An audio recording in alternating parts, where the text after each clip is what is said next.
નમસ્કાર, good morning. હું શાહીન. આપ જે રહ્યા છો સ્પાર્ક ટુડે ન્યૂઝ. મોર્નિંગની શરૂઆત કરીએ ન્યૂઝપેપરથી. તો નજર કરીએ ગુજરાત સમાચારની આજની મુખ્ય હેડલાઇન્સ પર. જીડીપી 2 વર્ષના તળિયે, આર્થિક મોરચે સરકારને પડકાર. મસ્જિદના સર્વેના વિવાદમાં મુસ્લિમ હિન્દુ બંને પક્ષોને સુપ્રીમની રાહત. સંભલ મસ્જિદ વિવાદમાં નીચલી કોર્ટને કોઈ એક્શન નહીં લેવા સુપ્રીમનો આદેશ. મકરપુરા જીઆઈડીસીમાં 2005 બાદ રસ્તા બન્યા નથી, પીવાના પાણીની સુવિધા નથી. વડોદરાની યુવતી સાથે સાધુએ ભગવા વસ્ત્રો ઉતારી 7 મહિના રિલેશનશીપ રાખી હતી. રજિસ્ટ્રારે સોમવારે કોન્વોકેશનની તારીખ જાહેર કરવા તારીખ આપી. એબીવીપીના કાર્યકરોએ યુનિવર્સિટીની હેડ ઓફિસ માથે લીધી. તરસાલી વિસ્તારમાં 84 વર્ષની વૃદ્ધાને વાતોમાં પરોવી 2 તોલાની ચેન સેરવી લીધી. ઓરિએન્ટલ ઇન્સ્ટિટ્યૂટ અને ઇન્ડિયન નોલેજ સ્ટડી સેન્ટરની મુલાકાત લીધી. આરએસએસના આગેવાનને પ્રભાવિત કરવા યુનિવર્સિટી સત્તાધીશોના ધમપછાડા. અકોટા દાંડિયા બજાર બ્રિજ નજીક ભયંકર નશેબાજ કાર ચાલકે બીજી કારને જોરદાર ટક્કર મારી. ઇન્ડસ્ટ્રીયલ સેફટી એન્ડ હેલ્થ વિભાગે ગુજરાત રિફાઇનરીને કારણ દર્શક નોટિસ ફટકારી. ગોધરા લેબર કોર્ટમાં આશ્ચર્યજનક ઘટના. ચાલુ કોર્ટમાં ડાયસ ઉપર ચડીને અરજદારને જજને બંધ કરવામાં લાંચ આપવાની કોશિશ કરી.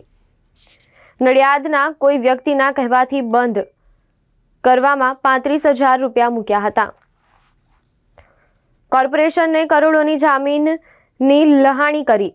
અગોરા મોલની હરાજી થઈ, તેમાં વડોદરા કોર્પોરેશનને કરોડોની ખોટ. હવે નજર કરીએ દિવ્યા ભાસ્કર ન્યૂઝપેપરની મુખ્ય હેડલાઇન્સ પર. મોરબી પુલ દુર્ઘટના. મેનેજમેન્ટ, મેન્ટેનન્સ, સુરક્ષા, ટિકિટ બુકિંગ સહિત 9 શરતનું ઉલ્લંઘન. સેશન કોર્ટમાં આરોપનામું. 135 મોતના 10 આરોપી. કોની શું ભૂમિકા? ₹10 કરોડની ગૌચરની જમીનમાં પડેલી નોંધ રદ થશે. જીડીપી 6 ત્રિમાસિકમાં સૌથી ધીમો દર. વિકાસ દર 5.4%. 21 મહિનામાં પહેલીવાર 6%થી ઓછો. 30 લાખથી વધુ કિંમતની મિલકત ખરીદનાર આઈટીની રડારમાં. 300ને નોટિસ ફટકારાઈ. મકરપુરા જીઆઈડીસી સાથે આભડછેટ. 35 કરોડ ટેક્સ લેવા છતાં 1 લાખની સુવિધા નથી. કમાટીબાગમાં વીજળી ડૂલ. લોકોનું મોબાઈલ ટોર્ચના સહારે વોકિંગ. ગૌરવ પંથ વિવાદ. તૈયાર રોડ યથાવત રખાશે. બાકી રોડ પર 1.20 મીટરનો ફૂટપાથ બનશે. હરની બોટકાંડમાં પીડિત પરિવારોના વળતરની રકમ નક્કી કરવા કલેક્ટરને હાઈકોર્ટનો આદેશ. કાશ્મીરમાં આતંકીઓની નવી ચાલ. ગેરીલા યુદ્ધની ટ્રેનિંગ શરૂ. હથિયારો બદલ્યા, સ્થાનિક ભરતી નહીં. મસ્જિદ વિવાદ. સુપ્રીમ કોર્ટે મુસ્લિમ પક્ષને હાઈકોર્ટ જવાનો નિર્દેશ આપ્યો.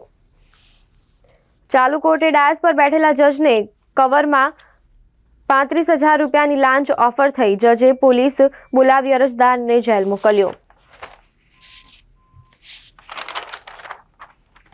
ઇસ્કોન પર પ્રતિબંધ મૂકવાની માંગ સાથે કટ્ટરપંથી બાંગ્લાદેશીઓ રસ્તા પર ઉતર્યા.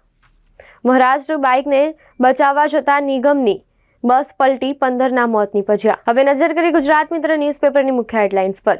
દેશનો જીડીપી વિકાસ દર 5.4%ના 2 વર્ષના નીચા દરે પહોંચ્યો. હિન્દુઓ સહિત તમામ લઘુમતીઓની રક્ષા કરવા ભારતનો બાંગ્લાદેશને સખત સંદેશ. સંભલ મસ્જિદ વિવાદમાં ટ્રાયલ કોર્ટની કાર્યવાહી સુપ્રીમ કોર્ટે અટકાવી. દિલ્હીમાં એક શાળાને બોમ્બથી ધમકીનો ઈમેલ મળ્યો. પાકિસ્તાન માટે જાસૂસી કરતા યુવકની એટીએસ દ્વારા ધરપકડ. મહારાષ્ટ્રમાં સરકાર રચના વિલંબમાં.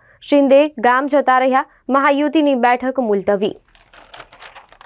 મલેશિયામાં ભારે પૂર. 3ના મોત નીપજ્યા. 80,000થી વધુ વિસ્થાપિત થયા.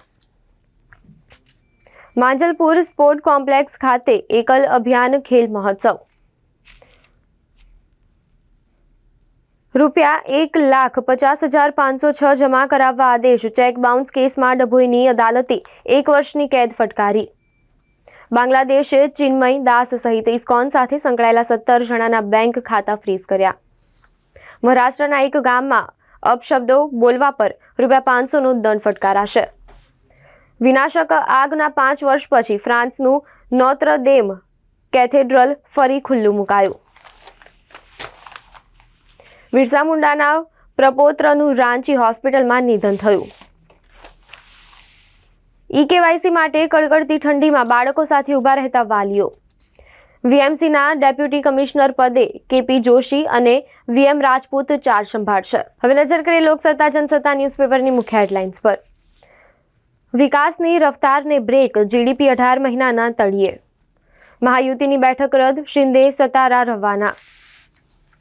સંસદની કાર્યવાહી પાછળ રોજના કરોડોનો ખર્ચ પર પાણી ફરી વળ્યું, સંસદની કાર્યવાહી 2 ડિસેમ્બર સુધી સ્થગિત. કેનેડા સરકારે ભારતીય રાજદ્વારીઓને નજરબંધી હેઠળ મૂક્યા, કેન્દ્ર સરકારનું કહેવું છે. સુપ્રીમ કોર્ટે મહત્વપૂર્ણ નિર્દેશ આપ્યા, સંભલ વિવાદ, નીચલી કોર્ટને નિર્ણય લેવા ઉપર સુપ્રીમનો સ્ટે. દેવભૂમિ દ્વારકાથી પાકિસ્તાન માટે જાસૂસી કરતો શખ્સ ઝડપાયો. શહેરના 19 અતિથિ ગૃહમાંથી 5 બંધ હાલતમાં. ડ્રોન ઉડાવવાના મુદ્દે લીઝ ધારકો વચ્ચે તકરારમાં સશસ્ત્ર ટોળાનો હિંસક હુમલો. તપન પરમાર મર્ડર કેસમાં ઝડપાયેલા આસિફ પઠાણને 2 દિવસના રિમાન્ડ. 3 મહિના વીત્યા છતાં શ્રીજીની મૂર્તિઓ ઓગળતી નથી. પ્લાસ્ટર ઓફ પેરિસનો મોં છોડો અને માટીની પ્રતિમા સ્થાપિત કરો. બ્રેન્ડેડ મહિલાના અંગોનું દાન, 7 પેશન્ટોના જીવનમાં ઉજાસ. વડોદરા તાલુકા પંચાયતની કચેરી બનાવવાની પ્રક્રિયા ઝડપથી ચાલુ કરવા માટે સૂચન કરાયું. આજથી ત્રિદિવસીય એકલ અભિયાન ખેલ મહોત્સવનું આયોજન, 350 પ્લેયરો ભાગ લેશે. સુરતનું ઈચ્છાપોર પોલીસ મથક સમગ્ર દેશમાં નંબર 1. શહેર ભાજપની આંતરિક જૂથબંધી હવે ફૂટપાથ પર. ગોધરાની લેબર કોર્ટમાં ચાલુ બોર્ડે જજને 35,000ની લાંચ આપવાનો પ્રયાસ. 21 વર્ષ બાદ પાલિકાની ભૂંડ પકડવાની કામગીરી, 35થી વધુ ભૂંડ પાંજરે પૂર્યા. હવે નજર કરીએ સંદેશ ન્યૂઝપેપરની મુખ્ય હેડલાઇન્સ પર. આર્થિક વૃદ્ધિ દર ઘટીને 5.4%, 1.5 વર્ષના નીચલા સ્તરે. મહારાષ્ટ્રમાં કોકડું ફરી ગૂંચવાયું, શિંદે સતારા ચાલ્યા ગયા. વિદેશ મંત્રાલય તરફથી પ્રથમ પ્રતિક્રિયા, અદાણી મુદ્દે અમેરિકા તરફથી હજુ કોઈ જાણકારી મળી નથી. ભારતે ઉગ્ર વિરોધ નોંધાવ્યો. ઓસ્ટ્રેલિયાએ સ્ટુડન્ટ વિઝા ફી 38,930થી 87,731 કરી.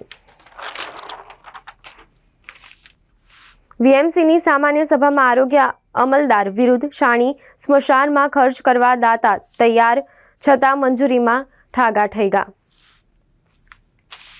નર્મદા જિલ્લાના બહુચર્ચિત કોંભાડમાં મા કામલ ફાઉન્ડેશનના સંચાલકની આખરે ધરપકડ. આગવી ઓળખની ગ્રાન્ટમાંથી જ લાલકોટ માટે ₹40 કરોડ ખર્ચાશે. સરકારમાં 47,293 ફાઇલની કામગીરી સાથે વડોદરા ચોથા ક્રમે. જીએએસ અધિકારીઓની બદલીઓનો સરકારે ગંચીફો ચીપ્યો. વડોદરાના 2 ડેપ્યુટી મ્યુનિસિપલ કમિશનર અને નિવાસી અધિક કલેક્ટરની બદલી કરાઈ. આજે કાર્તક માસની અમાસ, પિતૃ અને યમના સહયોગનો શનિવાર.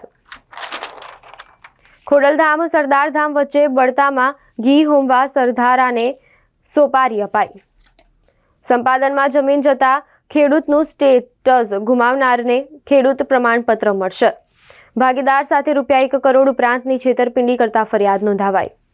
છોટાઉદેપુર ખાતે ધોરણ 9ની સગીર વિદ્યાર્થીની સાથે વર્ગ શિક્ષકના અડપલા. શહેરમાં ઠંડીનો ચમકારો, ગરમ વસ્ત્રોના બજારમાં ઘરાકી. હવે નજર કરી ગુજરાતની અસ્મિતા ન્યૂઝપેપરની મુખ્ય હેડલાઇન્સ પર. હાઈકોર્ટના આદેશ સુધી ટ્રાયલ કોર્ટે કોઈ કાર્યવાહી ન કરવી જોઈએ.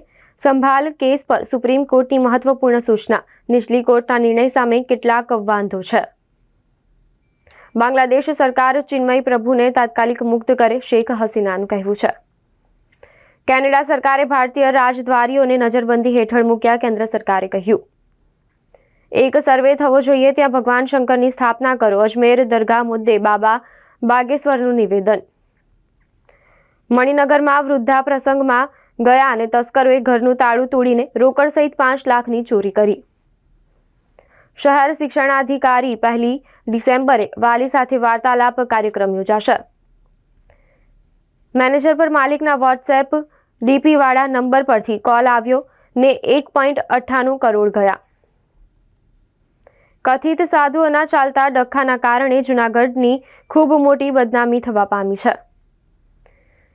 હારીજ શહેરમાં ગટરનું દુર્ગંધયુક્ત પાણી ગામ તળાવમાં ઠલવાતા લોકોમાં ભારે રોષ. પ્રાકૃતિક કૃષિ અભિયાન 2024 જીવો જીવસ્ય ભોજનમની પદ્ધતિથી સફળ ખેતી. રાજ્યમાં પ્રાકૃતિક કૃષિ માટે ખેડૂતોને પ્રોત્સાહન અને માર્ગદર્શન આપવા રાજ્ય સરકારની બની સક્રિય. જૂનાગઢમાં વિવાદ શમ્યો નથી, ત્યાં કાંકરેજના થળી જાગીર મઠના મહંત કોણ, તેને લઈ વિવાદ. દાહોદમાં સોશિયલ મીડિયાના માધ્યમથી ₹29 લાખ ઉપરાંતની છેતરપિંડી કરનાર જબ્બે. તો આ હતી અત્યાર સુધીના ન્યૂઝપેપરની મુખ્ય હેડલાઇન્સ. વધુ અપડેટ્સ માટે જોતા રહો સ્પાર્ક ટુડે ન્યૂઝ.